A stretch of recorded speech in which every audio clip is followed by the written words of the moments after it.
So hello everyone myself Amarnath Eemani ఈరోజు మనం మాట్లాడుకుంటుంది TGPSC group 1 mains data interpretation course by myself Amarnath Eemani Telangana group 1 లో qualify అయిన విద్యార్థులందరికీ ఫస్ట్ కంగ్రాచులేషన్స్.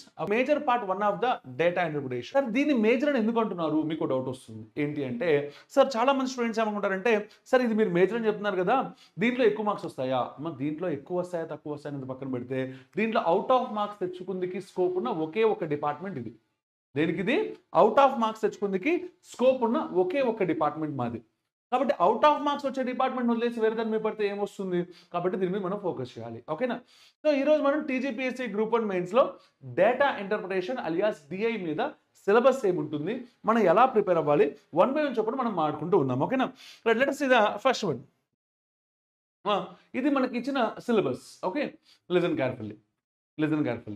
సో మనం ఇప్పుడు ఈ డేటా ఇంటర్ప్రిటేషన్ గురించి ఫస్ట్ మనం మాట్లాడుకోవాల్సింది. సార్ నోటిఫికేషన్ ఎప్పుడు రిలీజ్ అయింది? సో మనకి 2024లో నోటిఫికేషన్ రిలీజ్ అయింది.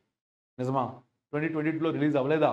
2022లో రిలీజ్ అయిన దానికి 24లో రిలీజ్ అయిన దానికి తేడా ఏంటి ఒకసారి మాట్లాడుకుందాం. గుర్తుపెట్టుకోండి, 2022లో రిలీజ్ అయిన నోటిఫికేషన్ చాలా క్లియర్గా చాలా క్లారిటీగా చెప్పడం జరిగింది. ఏంటి అంటే సో మనకి 5th పేపర్లో science and technology data interpretation 2 parts ఉంటాయి. అందులో డేటా ఇంటర్ప్రిటేషన్ నుంచి 50 మార్కులు వస్తాయి. అది కూడా 25 క్వశ్చన్లు వస్తాయి. ఒక్కొక్క క్వశ్చన్కి 2 మార్కులు. ఇది చెప్పడం జరిగింది. దేంట్లో మనకి 2022లో జరిగిన గ్రూప్ 1 నోటిఫికేషన్లో చెప్పడం జరిగింది. ఇది 2024లో అదే నోటిఫికేషన్ని కొత్త పోస్టులు యాడ్ చేస్తూ మళ్ళీ రిలీజ్ చేశారు. ఈ రిలీజ్ చేసిన దాంట్లో మాత్రం ఎక్కడా కూడా 50 మార్కులు అని మెన్షన్ చేయలేదు. మళ్ళీ స్పెసిఫిక్గా చెప్తున్నాను, 50 ఇస్తాడా ఇవ్వడా అంటే మీకు తెలీదు, నాకు తెలీదు, ఎవరికి తెలీదు. 50 ఇస్తాడని ఎక్స్పెక్ట్ చేస్తాం అంతే. ఇస్తాడో లేదో మనకు తెలియదు. ఓకే, ఒకవేళ ఇస్తే హ్యాపీ, ఇవ్వకపోతే be prepared for that. Okay, so మనం గుర్తుపెట్టుకోవాల్సింది ఏంటంటే 50 మార్కులు ఇస్తాడా ఇవ్వడా, పాయింట్ 1. సో 50 కన్నా ఎక్కువ ఇస్తే, తక్కువ ఇస్తే ఒక రకం, ఎక్కువ ఇస్తే ఇంకో రకం కదా. సో తర్వాత మరి నోటిఫికేషన్లో 25 క్వశ్చన్లు ఇస్తాడని 2022లో మెన్షన్ చేశారు. మరి 2024లో 25 క్వశ్చన్లు అయితే ఎక్కడ చెప్పలేదు. ఓకే, ఎన్ని క్వశ్చన్లో మనకు తెలియదు. సో 25 క్వశ్చన్లు అన్నప్పుడు ఏం చెప్పారు? 25 రెళ్ళు 50 మార్కులు అని చెప్పారు 2022లో. ఇప్పుడు ఎన్ని క్వశ్చన్సో తెలియదు. ఒక క్వశ్చన్కి ఎన్ని మార్క్సో తెలియదు. సో కానీ ఇది డిస్క్రిప్టివ్, ఆబ్జెక్టివ్ కాదు. కాబట్టి మనం చేయాల్సిన పని ఏంటంటే మై డియర్ ఆన్లైన్ స్టూడెంట్స్, మీరు యాక్టివ్గా ఉన్నట్టు నాకు తెలియడం కోసం response 1 in the either app or in the YouTube comment సెక్షన్లో నాకు కామెంట్ చేశారనుకోండి, నేను మీతోటి ఇంటరాక్ట్ అవ్వడం ఇంకా ఈజీ అవుతుంది. ఓకేనా? అంటే ఇది లైవ్ సెషన్ కదా, లైవ్ ఇంటరాక్షన్కి బాగా హెల్ప్ అవుతుంది. ఓకేనా? రైట్, జాగ్రత్తగా అబ్జర్వ్ చేయండి అమ్మా. Next one. సో 25 క్వశ్చన్లు అన్నాడు. 25 క్వశ్చన్లు మనకు చెప్పలేదు కాబట్టి ఎన్ని క్వశ్చన్లు ఇస్తాడో తెలియదు, ఒక క్వశ్చన్కి ఎన్ని మార్క్స్ కూడా మనకు తెలియదు. ఇది మీరు నోటీస్ చేయాల్సిన ఫస్ట్ పాయింట్. Okay, right. రెండో పాయింట్ ఏంటి అంటే సార్ ఒక క్వశ్చన్ని ఆబ్జెక్టివ్లో నేర్చుకోవడానికి, డిస్క్రిప్టివ్లో నేర్చుకోవడానికి డిఫరెన్స్ ఏమైనా ఉందా? రెండు సేమా? ఓకేనా? మా ఈరోజు జరుగుతుంది ఓరియంటేషన్ సెషన్, అంటే డైరెక్ట్గా సబ్జెక్ట్లోకి తీసుకెళ్ళి మిమ్మల్ని. ఓకేనా? సో దీంట్లో సిలబస్ ఏముంటుంది, మనం ఎలా ప్రిపేర్ అవ్వాలి, నేను ఏమేమి చెప్పబోతున్నాను అన్నీ చెప్తానమ్మా మీకు ఇక్కడ. ఓకేనా? Right, good. సో ఇక్కడ మనం నెక్స్ట్ చేయాల్సింది ఏంటి అంటే సో మనకి ఏం చెప్తున్నాడమ్మా, సో 2 మార్కుల క్వశ్చన్ ఉంటే ఎలాగా, 5 మార్కుల క్వశ్చన్ ఉంటే ఎలాగా, 10 మార్కుల క్వశ్చన్ ఉంటే ఎలాగా, దాన్ని మనం ఎలా అటెంప్ట్ చేయాలి. సో ఇది పాయింట్ 1. పాయింట్ 2, సార్ నేను ఆల్రెడీ ఆబ్జెక్టివ్ ప్రిపేర్ అయి ఉన్నాను సార్, నేను గతంలో ఎస్ఎస్సి సీజీఎల్ ప్రిపేర్ అయి ఉన్నాను సార్, నేను గతంలో బ్యాంక్ ప్రిపేర్ అయి ఉన్నాను సార్, లేకపోతే నేను సీసాట్ కోసం, సివిల్ సర్వీసెస్ కోసం సీసాట్ ప్రిపేర్ అయి ఉన్నాను సార్, దాంట్లో ఆల్రెడీ మొత్తం అర్థమెటిక్, మొత్తం రీజనింగ్ నేర్చుకుని ఉన్నాను సార్. సో మరి అది నాకు ఇక్కడ హెల్ప్ అవుతుందా? గుర్తుపెట్టుకో, అది నీకు హెల్ప్ అవ్వదని నేను చెప్పను, ఖచ్చితంగా హెల్ప్ అవుతుంది. కానీ సో దాన్ని నువ్వు యూటిలైజ్ చేసుకోవాలంటే అది మొత్తం ఆబ్జెక్టివ్. ఆ ఆబ్జెక్టివ్ని డిస్క్రిప్టివ్గా మార్చుకోవాలి. దాని మొత్తాన్ని మనం డిస్క్రిప్టివ్ వేలోకి మార్చుకోవాలి. ఓకేనా? డిస్క్రిప్టివ్ వేలోకి మార్చుకుంటేనే అది నీకు హెల్ప్ అవుతుంది. ఎందుకంటే ఆబ్జెక్టివ్లో క్వశ్చన్ చూడంగానే ట్రిక్స్ యూజ్ చేసేలా మనం చేసేస్తాం, ఆప్షన్స్ని బేస్ చేసుకుని కూడా మనం చేసేస్తాం. అవునా కాదా? ఇక్కడ అవన్నీ వర్కౌట్ అవ్వవు. ప్రతి దానికి రిటర్న్ స్టెప్స్ రాయాలి. సో మరి మీరు ఇందాక అవుట్ ఆఫ్ మార్క్స్ అన్నారు కదా, సో మరి మాకు అవుట్ ఆఫ్ మార్క్స్ వస్తాయని గ్యారంటీ ఏంటి అని ఎవరైనా అడిగితే, సో గుర్తుపెట్టుకోండి, అవుట్ ఆఫ్ మార్క్స్ రావాలి అంటే మనకి చాలా సింపుల్ పాయింట్స్ అమ్మా, చాలా అంటే చాలా simple points. So principles of valuation ఒక కాన్సెప్ట్ ఉంటుందమ్మా. ఏంటమ్మా కాన్సెప్ట్ పేరు? Principles of valuation. ఇక్కడ రాస్తున్నాడు. Okay, principles of valuation. ఈ ప్రిన్సిపల్స్ ఆఫ్ వాల్యూషన్ కనుక మనం పర్ఫెక్ట్ గా నేర్చుకుంటే ఓకే, సో ఎగ్జామ్ ని గ్యారంటీగా అవుట్ ఆఫ్ మార్క్స్ తెచ్చుకోవచ్చు. సార్ మరి ప్రిన్సిపల్స్ ఆఫ్ వాల్యూషన్ అంటే చాలా సింపుల్, చాలా అంటే చాలా సింపుల్. గుర్తుపెట్టుకోండి, సరే ఏ స్టెప్కి ఎన్ని మార్క్స్ వస్తాయి? ఓకేనా? సపోజ్ సింపుల్గా ఒక సింపుల్ ఇంట్రెస్ట్ క్వశ్చన్ చెప్తాను చూడండి. మా ప్రిన్సిపల్ ఈజ్ ఈక్వల్స్ టు 7,200 అని ఇచ్చాడమ్మా. సో రేట్ ఆఫ్ ఇంట్రెస్ట్ అంటే వడ్డీ రేట్ ఎంత అంటే సపోజ్ 5% పర్ యానం అంటే వార్షిక వడ్డీ రేట్ 5% అని ఇచ్చాడమ్మా. ఓకే, ఇప్పుడు నన్ను ఒకవేళ so time period 3 years 4 years ఇచ్చి సపోజ్ 3 years అని టైం ఇచ్చి ఓకే నాకు సింపుల్ ఇంట్రెస్ట్ ఎంత అని క్వశ్చన్ అడిగాడు అనుకోండి. మీ సిలబస్లో సింపుల్ ఇంట్రెస్ట్ ఉంది అవునా, బారు వడ్డీ అలియాస్ అవునా. సో ఇది కనుక ఉంటే మనం చేయాల్సింది ఏంటి సార్, మామూలుగా అయితే నేనేం చేస్తాను అంటే ఓకే రకరకాల మెథడాలజీ సార్, 1 yearకి 5% అంటే 3 yearsకి 15%, దాన్ని చూసి 15% అంటే నేనైతే చూసి చెప్పేస్తా 1080. ఆన్సర్ అయిపోయింది, that is enough, full to bindaas. కానీ ఇక్కడ ఆ వర్షన్ వర్కౌట్ కాదు ఓకేనా. సో నువ్వేం చేయాలంటే ఫస్ట్ స్టెప్ ఇక్కడ నేను స్టెప్స్ మీకు కౌంట్గా చూపించడానికి చెప్తున్నాను. గివెన్ దట్ అని రాయండి ఓకే, లేదా తెలుగులో అయితే ఇచ్చినవి అని రాయండి ఓకేనా.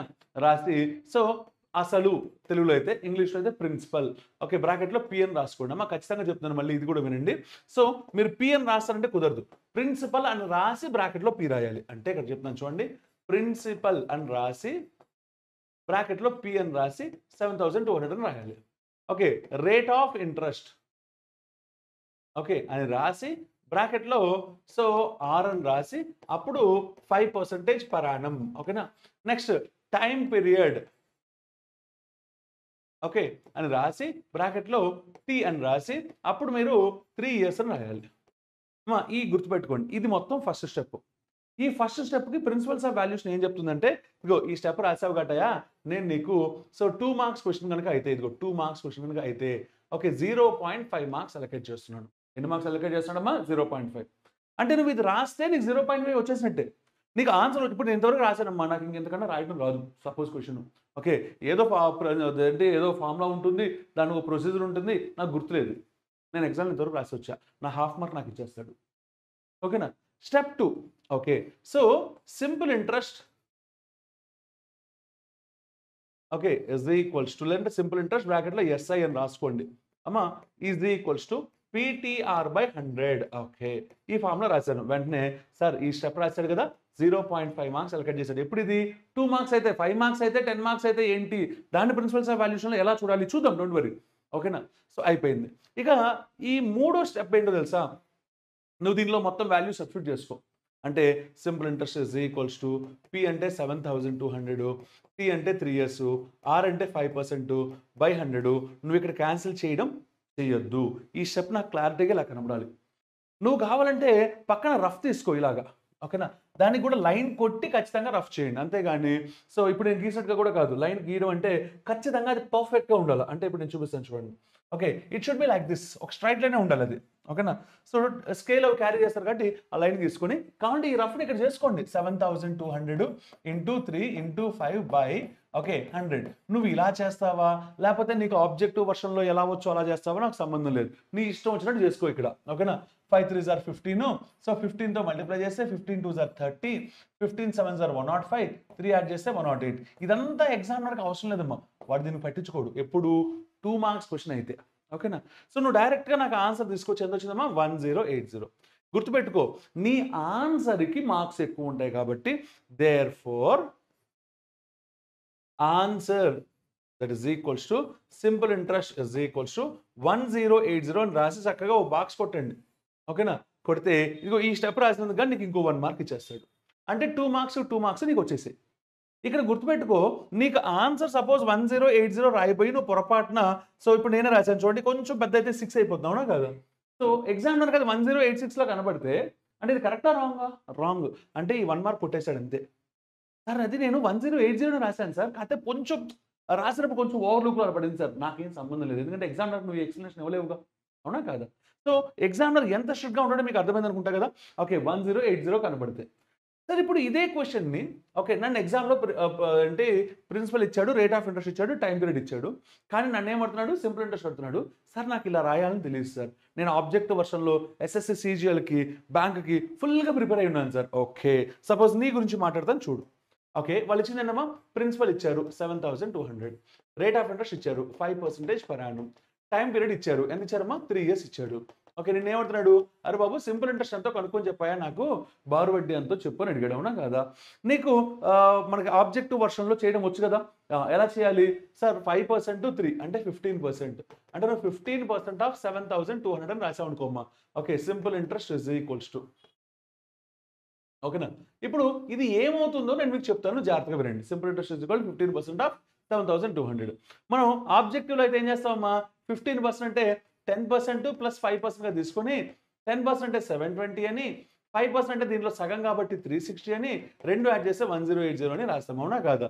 So therefore simple interest is equals to 1080. Suppose ఇది డిస్క్రిప్టివ్లో రాసావు అనుకో, ఇందులో గ్యారంటీగా ఎన్ని మార్క్స్ వస్తాయి, ఆప్షనల్గా ఎన్ని మార్క్స్ వస్తాయి, ఒకసారి ఎవాల్యూట్ చేద్దామా. ఓకే, గుర్తుపెట్టుకో, నేను ఇందాక మీకు ప్రిన్సిపల్స్ ఆఫ్ వాల్యుయేషన్ చెప్పినప్పుడు 2 మార్క్స్ క్వశ్చన్గా ఈ ఆన్సర్ వస్తే ఎన్ని మార్క్స్ అని చెప్పాను, 1 మార్క్. ఇప్పుడు చెప్పు, నీకు ఇక్కడ ఆ ఆన్సర్ వచ్చిందా రాలేదా, వచ్చేసింది. ఆ ఆన్సర్ వచ్చింది కాబట్టి నీకు గ్యారంటీగా తలకిందులు తపస్సు చేసినా చేయకపోయినా నీకు 1 మార్క్ ఫిక్స్. ఈ రిమైనింగ్ సార్ మరి నేను చేశాను కదా, కరెక్ట్ ప్రశ్నే కదా, దీనికి మార్క్స్ ఇస్తాడా, ఎస్.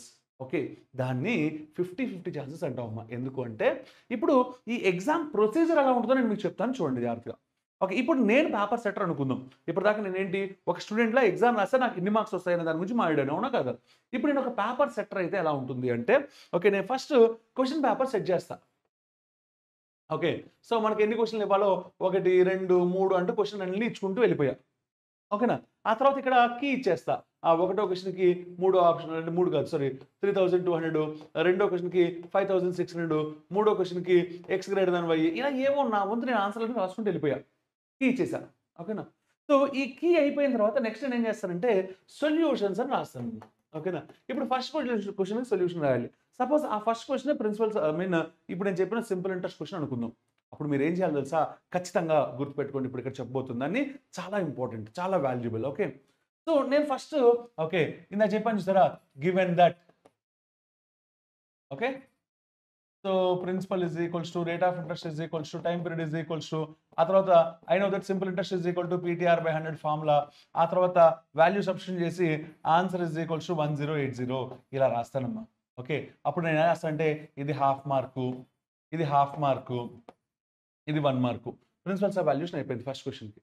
నేను మళ్ళీ ఏం చేస్తాను తెలుసా, ఆర్ అని పెడతా, ఆర్ అని పెట్టి మళ్ళీ ఫస్ట్ క్వశ్చన్కి సొల్యూషన్ రాస్తాను, చూడండి.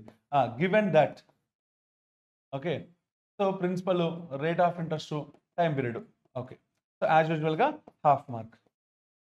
Okay, simple interest is equals to 5% into 3 is equals to 15% of 7200. ఈ స్టెప్కి హాఫ్ మార్క్ ఇస్తా, ఓకేనా. సో ఆ తర్వాత ఇప్పుడు నువ్వు ఈ 15% జిమ్లో చేస్తావుగా, అంటే 1080 ఆన్సర్ వచ్చినా లేదా, simple interest is equal to దీనికి 1 మార్క్ అని అలొకేట్ చేస్తా, ఓకేనా. అంటే ఇలా నేను 2-3 రకాలుగా, అవసరమైతే 4-5 రకాలుగా కూడా సొల్యూషన్ రాస్తా. అయితే సార్ నేను మనిషినేగా, ఒక క్వశ్చన్కి 10 మెథడాలజీస్ ఉన్నాయనుకో, నాకు 8 స్ట్రైక్ అయ్యాయి అనుకో, ఏం స్ట్రైక్ అయ్యామా, 8 స్ట్రైక్ అయితే అందులో ఇలాంటివి కట్ అయ్యే అవకాశం ఉంటుంది. 2 మెథడాలజీ స్ట్రైక్ అవ్వలేదుగా. ఓకే, అప్పుడేమవుతుంది, సో ఈ ప్రొసీజర్ స్టాండర్డ్, దీనికైతే గ్యారంటీ మార్క్స్, అవునా, ఎందుకంటే నేను గ్యారంటీగా స్టాండర్డ్ ప్రొసీజర్ ఎవరైనా రాయాల్సిందే. ఇవి ఆప్షనల్ ప్రొసీజర్స్, నేను రాస్తాను, రాయకపోతే రాయకపోతాను, అప్పుడు నువ్వు ఇబ్బంది పడతావు, అర్థమైందా. కాబట్టి ఇది నేర్చుకునేటప్పుడు ఒక ఆర్ట్ ప్రకారం, ఒక పక్కా ప్లానింగ్ తోటి, ఒక పర్ఫెక్ట్ స్ట్రక్చర్ తోటి, ఓకే, ఇప్పుడు నేను ఇక్కడ చెప్పాను చూసారా, లైక్, సో దీన్ని బేస్ చేసుకొని నేను ఎవాల్యూట్ చేస్తాను. ఓకే, ఇప్పుడు ఈ క్వశ్చన్ రాసినప్పుడు ఏం చేస్తాను, ఓకే, ఈ స్టెప్ కూడా రాశాడు, ఇక్కడ 1 మార్క్ ఇచ్చా కదా, ఈ స్టెప్కి హాఫ్ మార్క్ ఉంది కదా, అంటే ప్రిన్సిపల్స్ ఆఫ్ వాల్యుయేషన్లో 2 మెథడాలజీ ఇచ్చా కదా నేను, దీనికి హాఫ్ మార్క్ కూడా కలిపేసి, ఓకే, ఒకడేమో ఈ పైది మొత్తాన్ని అంటే ఈ సొల్యూషన్ మాత్రమే రాసి, ఈ సొల్యూషన్ రాయలేదనుకో, నేను పేపర్ సెట్ చేసినప్పుడు ప్రిన్సిపల్స్ ఆఫ్ వాల్యుయేషన్లో నీకు దానికి 0 మార్క్స్ వేసి 1 మార్క్ అవార్డ్ చేస్తా. ఒకవేళ నేను సొల్యూషన్లో ఈ ప్రొసీజర్ కూడా రాస్తే, నువ్వు గివెన్ దట్ రాయలేదు చూసావా, ఓకే, ఆ గివెన్ దట్ యొక్క హాఫ్ మార్క్స్ తీసేసి దీనికి 1 మార్కు, దీనికి హాఫ్ మార్కు చొప్పున 1.5 మార్క్ నీకు అవార్డ్ చేస్తా. Do you understand that? అంటే ప్రిన్సిపల్స్ ఆఫ్ వాల్యూషన్ అనేది చాలా క్లియర్గా తెలిస్తేనే మీరు ఎగ్జామ్ను కూడా చాలా పర్ఫెక్ట్గా, చాలా ప్లాన్డ్గా, చాలా ఆర్గనైజ్డ్గా రాయగలరు, ఓకేనా. మీకు ప్రిన్సిపల్స్ ఆఫ్ వాల్యూషన్ అంటే చాలా క్లియర్గా అర్థమైందని నేను ఎక్స్పెక్ట్ చేస్తున్నాను. మీకు ఇది క్లారిటీగా అర్థమైతే నేను ఫర్దర్, అంటే ప్రిన్సిపల్స్ ఆఫ్ వాల్యూషన్ అంటే ఏంటో అర్థమైపోతే, ఓకే, ఇదే మనకి మెయిన్, మార్క్స్ ఎన్ని వస్తాయి, ఎలా వస్తాయి, ఇప్పుడు ఎంతవరకు మీరు నేర్చుకోగలరంటే ఎక్కడైనా సరే, అది నా క్లాస్తో సంబంధం లేదు, ఏ క్లాస్లో అయినా సరే, ఓకే, ఒక క్వశ్చన్ ఇలా చేయడం మహా అయితే దానికి మార్క్స్ ఎలా వస్తాయి వరకు చెప్పగలరు, వరకు మీరు నేర్చుకోగలరు, ఓకేనా. సో అంతేగాని ప్రిన్సిపల్స్ ఆఫ్ వాల్యుయేషన్ ప్రకారం ఒకవేళ నేను ఇలా చేస్తే ఏం చేయాలి ఇలాంటివన్నీ చెప్పాలంటే మాత్రం that is available only in my class. I can say proudly. Okay, right, good. So next one sir, ఇప్పుడు ఇదే క్వశ్చన్ ఒకవేళ 5 మార్క్స్కి ఇస్తే మా పరిస్థితి ఏంటి sir? Shall we see once. ఇప్పుడు ఇదే క్వశ్చన్ 5 మార్క్స్కి ఇస్తే, ఓకే, ఇవే ఉండేవి స్టెప్స్ డిస్క్రిప్టివ్లో. ఓకే, ఎన్ని మార్క్స్ వస్తాయి అంటే, ఓకే, ఈ గివెన్ దట్ 1 మార్క్ వస్తుంది సార్. Okay, right. సో ఈ సింపుల్ ఇంట్రెస్ట్ ఫార్ములాకి 1 మార్క్ వస్తుంది. ఓకే, సో ఈ సబ్స్టిట్యూషను గుర్తుపెట్టుకో, ఈసారి 5 మార్క్స్ ఇచ్చినప్పుడు ఈ సబ్స్టిట్యూషను ఈ సింప్లిఫికేషను రెండు కలిపి నేను 1 మార్క్ ఇస్తా. ఓకేనా, మళ్ళీ చెప్తున్నాను, సబ్స్టిట్యూషను కమ్ సింప్లిఫికేషన్ కలిపి 1 మార్క్ ఇస్తా. ఆన్సర్కి 2 మార్క్స్ ఇస్తా. ఓకేనా, ఇది principles of valuation. Hope you understand. ఓకేనా, సో అంటే ఇక్కడ మనం అబ్జర్వ్ చేయాల్సింది ఏంటమ్మా, సో అది 2 మార్కుల క్వశ్చన్ అయితే ఒక రకంగా ఉంటుంది ప్రిన్సిపల్స్ ఆఫ్ వాల్యుయేషన్, 5 మార్కులు అయితే ఇంకో రకంగా ఉంటుంది. సో ఇప్పుడు 2 మార్కుల క్వశ్చన్కి ఎగ్జామినర్ ఖచ్చితంగా ఇది మీ వైపు చూడను కూడా చూడు, నువ్వు రాసినా రాయిపోయినా పట్టించుకోడు. ఓకేనా, అదే 5 మార్క్స్ క్వశ్చన్ అయితే దానికోసం వెతుకుతాడు ఖచ్చితంగా. ఓకేనా, కాబట్టి అది రాయాలి. ఓకే, సో అంటే మీకు అర్థమైంది అనుకుంటా కదా. ఇప్పుడు మన క్లాస్లో డే టు డే నేను క్లాస్ చెప్పేటప్పుడు ఏం చేయబోతున్నాను అంటే, ప్రతి క్లాస్లో కూడా ఓకే, సో ఒక క్వశ్చన్ తీసుకోవడం. ఓకే, సో కాన్సెప్ట్ ఎటు చెప్పాలి, కాన్సెప్ట్ రాకుండా నువ్వేం చేయలేవుగా. అంటే సింపుల్ ఇంట్రెస్ట్ అంటే ఏంటి, దాంట్లో ఉండే ఫార్ములాస్ ఏంటి, దాన్ని చేయాల్సింది మెథడాలజీస్ ఏంటి, అన్నీ చెప్పేస్తాను. అదంతా జనరల్ బేసిక్స్ చెప్పేస్తాను. ఆ తర్వాత ఒక 20 క్వశ్చన్లు అలాగా నార్మల్గా ఎక్స్ప్లెయిన్ చేస్తాను. ఈ 2 అయిపోయిన తర్వాత అప్పుడు 3వ స్టెప్లోకి ఎంటర్ అవుతా. ఆ 3వ స్టెప్ ఏంటి, ఓకే, ప్రిన్సిపల్స్ ఆఫ్ వాల్యుయేషన్. అప్పుడు నేను ర్యాండమ్గా మళ్ళీ పిక్ చేస్తాను. ఒక 5 questions, 8 questions, 10 questions, depending upon the importance of the topic, depending upon the length of the topic. ఓకేనా, అంటే ఇప్పుడు ఒక చిన్న టాపిక్ తీసుకుంటే నేను 10 క్వశ్చన్లు చెప్పక్కర్లా, 5 చెప్తే చాలు. ఒక ప్రాఫిట్ అండ్ లాస్ టాపిక్ తీసుకుంటే లాంటి టాపిక్ ఒక 8 క్వశ్చన్స్ చెప్తే చాలు. ఓకేనా, సరిపోతుంది. సార్ ఏదైనా లెంగ్తీ టాపిక్ అంటే ఒక టైమ్ అండ్ వర్క్ మొత్తం మాడ్యూల్, టైమ్ అండ్ డిస్టెన్స్ మొత్తం మాడ్యూల్ లాంటివి తీసుకుంటే నేను 10 క్వశ్చన్లు చెప్తాను, ఎందుకంటే అవి పెద్ద టాపిక్స్ కదా. సో అలా 10 క్వశ్చన్లు చెప్పి ఏది డిస్క్రిప్టివ్ వేలో, డిస్క్రిప్టివ్ అంటే ఇక్కడ చూసారుగా నేను ఎలా రాశాను. ఓకే, ప్రతి స్టెప్కి ఎన్ని మార్క్స్ వస్తాయో సార్ రాస్తాను. సో దట్ మీకు పర్ఫెక్ట్గా అంటే ఎగ్జామ్లో క్వశ్చన్ వస్తే ఆ క్వశ్చన్ కనుక నాలెడ్జ్ మీ దగ్గర ఉంటే, ఓకే, నేను చెప్పిన క్వశ్చన్ అయినా కాకపోయినా మీ సొంతంగా మీరు చేసుకుందికి వీలుగా నేను ఇస్తాను. ఓకే, ఇది ఫస్ట్ పాయింట్. సెకండ్ పాయింట్ ఏంటి అంటే, సార్ ఇప్పుడు మీరు ఇలా క్వశ్చన్ ఇచ్చారు, బాగానే ఉంది, మీకు వచ్చి కాబట్టి మీరు టకటక రాశారు సార్, మరి మాకు రాదు, మరి మేమేం చేయాలి? నువ్వేం బాధపడద్దు. ఓకేనా, ఇప్పుడు ఈ సిలబస్ని ఇప్పుడు ఏదైతే ఈరోజు క్లాస్ చెప్పానో ఆ క్లాస్ మీద మీకు 5 క్వశ్చన్స్ నేను పోస్ట్ చేస్తాను మన యాప్లో. ఆ 5 క్వశ్చన్స్కి మీరు ఆన్సర్ రాసి నా వాట్సాప్ నెంబర్ మీకు షేర్ చేశాను కదా. ఓకే, సో ఈ గ్రూప్ 1 బ్యాచ్కి అయితే నా పర్సనల్ నెంబర్ షేర్ చేస్తున్నామా, 9618416189. ఓకేనా, ఈ నెంబర్ షేర్ చేశాను కదా, దీనికి మీరు నాకు వాట్సాప్ చేయండి. ఇది మీరు రాసి అంటే పేపర్ మీద రాసి మా ఫోటోలు తీసినప్పుడు ఫింగర్గా తీయద్దు దయచేసి. ఓకే, పర్ఫెక్ట్గా ఒక స్కానర్ ఏదో పెట్టుకోండి, ఎడోబ్ స్కానో, క్యామ్ స్కానరో, లేకపోతే రకరకాల స్కానర్స్ ఉంటాయి కదా, దాన్ని పీడిఎఫ్ చేయండి. ఆ పీడిఎఫ్ని నాకు పంపించండి, నేను ఆ పీడిఎఫ్ని ఎవాల్యూట్ చేస్తా, స్టెప్ బై స్టెప్ ఎవాల్యూట్ చేస్తా. ఓకేనా, సపోజ్ నువ్వు నాకు సొల్యూషన్ ఇది రాసావు అనుకోమ్మా, నేను ఇక్కడ సజెషన్ రాస్తా. Okay, better go with PTR/100 అని చెప్పి రాస్తా ఇక్కడ. ఓకే, ఇది రాస్తా, ఇది రాసి ఇప్పుడు నీకు ఓకే 1.5 మార్క్ అవార్డ్ అవుతుంది కదా, 1.5 మార్క్ రాసి ఓకే, సో ఇక్కడ రాస్తా మళ్ళీ బెటర్ కాదు, you should. Okay, you should write the given data. Okay, ఇలా రాసేస్తా. సో ఇలా చిన్న చిన్న మిస్టేక్స్ ఉంటే ఇలా రాసేస్తానమ్మా. సార్ ఎక్కువ మిస్టేక్స్ ఉంటే నేను రాయగలను దగ్గర రాస్తా, రిమైనింగ్ ఒక వాయిస్ మెసేజ్ పెడతాను మీకు వాట్సాప్లో. ఓకే సార్, ఇంకా ఒక 2 రోజుల పాటు 3 రోజుల పాటు కంటిన్యూస్గా మిస్టేక్స్ ఎక్కువ వచ్చాయనుకోమ్మా, అప్పుడు నేను మీకు ఏం చేస్తానంటే శుభ్రంగా కాల్ చేసి బాబు నువ్వు పలానా చోట తప్పు చేస్తున్నావు, ఓకే ఇది కరెక్ట్ కాదు, ఇది కరెక్ట్ కాదు అని చెప్తాను. What it. సో డైలీ మన క్లాస్ అయితే 3 అవర్స్ ఉంటుందమ్మా. ఓకేనా, 3 hours. So 5:30 PM to 8:30 PM. Okay, 8:30 PM daily యాప్లో ఉంటుంది, యూట్యూబ్లో లైవ్ ఉండదు. ఓకే, ఈరోజు ఓరియంటేషన్ సెషన్ కాబట్టి యూట్యూబ్లో లైవ్ ఇచ్చాను, రేపటి నుంచి అయితే మాత్రం లైవ్ ఉండదు, గుర్తుపెట్టుకోండి. రైట్. Next one.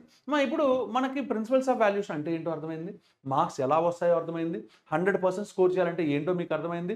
మన టీచింగ్ స్టైల్ ఎలా ఉండబోతోంది అంటే థియరిటికల్‌గా కాకుండా ప్రాక్టికల్‌గా ఒక క్వెషన్ తీసుకొని ఒక 2 మార్కుల క్వెషన్ అయితే ఎలా చేయాలి? 5 మార్కుల క్వెషన్ అయితే ఎలా చేయాలి? నోటిఫికేషన్‌లో మార్క్స్ మెన్షన్ చేశాడా లేదా? ఇవన్నీ మనకు అయిపోయాయి కదా! రైట్. నెక్స్ట్ మనం నేర్చుకోవాల్సింది ఏంటి అంటే సార్ అసలు సిలబస్ ఏమి ఇచ్చాడు? ఈ సిలబస్‌ని జాగ్రత్తగా ఎలా అనాలిసిస్ చేయాలి? ఒకసారి చూద్దామా జాగ్రత్తగా? Okay.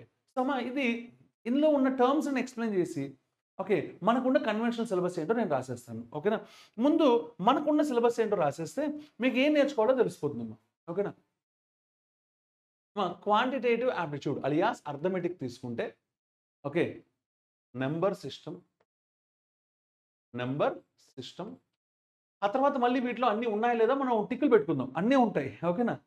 Next LCM and HCF. Next ratios and proportions, ages, partnership. మీరు ఇవి నేను వాళ్ళిచ్చిన సిలబస్ కాపీ ఇక్కడ మెన్షన్ చేశా కదా! దాంతోటి దీన్ని రీమ్యాచ్ చేసిన తర్వాత ఏ టాపిక్స్ మీద మనం ఎంత స్ట్రెస్ చేయబోతున్నామో చెప్తాను. ఓకేనా? Partnership. Next averages, mixtures and alligations. Okay. Sixth one. Next seventh topic percentages. Eighth topic profit and loss. Ninth topic simple interest. 10th topic compound interest.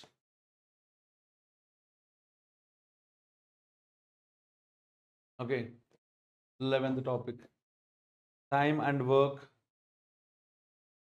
Time and work. దీంట్లో మళ్ళీ sub topics ఉంటాయి. Time and work, unitary method, pipes and systems. ఓకేనా? Right. Next 12th one time and distance. Time and distance.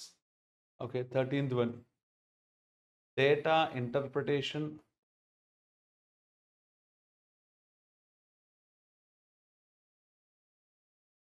Okay. 14th one permutations and combinations. Permutations and combination. 15th topic probability. ఇది అర్థమెటిక్లో ఉండే total syllabus. ఓకేనా? Next same to same రీజనింగ్లో కూడా రాసి మనకి ఇచ్చిన syllabus copy తోటి match చేద్దాం. ఓకేనా? Next reasoning. ఓకే. రీజనింగ్లో ఏమేమి ఇచ్చాడు చూద్దాం ఒకసారి. అనడం రీజనింగ్లో number series. Number 2 letter series.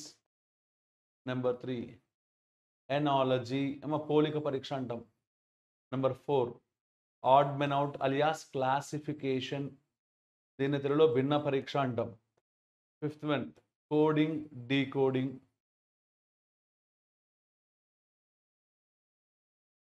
Okay.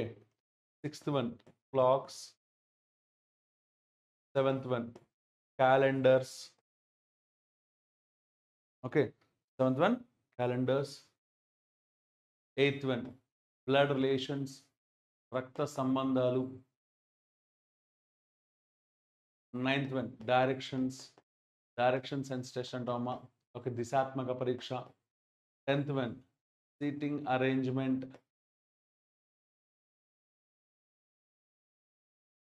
Okay. 11th one puzzles. Okay. 12th one puzzles.